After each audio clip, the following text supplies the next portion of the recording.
High, hello friends. তোমরা কি তা গুড নাইট কইতাম না কি তা কইতাম আমি নিজেও বুঝতে পারতাম না।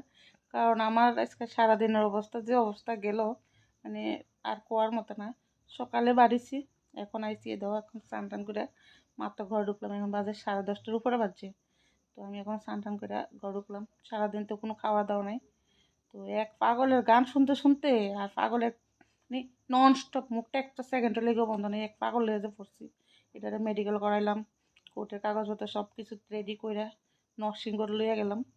নরসিংগড় থেকে দিয়া এই মাত্র 10:30 বাজে আমি ঘরে ঢুকি, মানে স্নান টান করে ঘরে ঢুকি।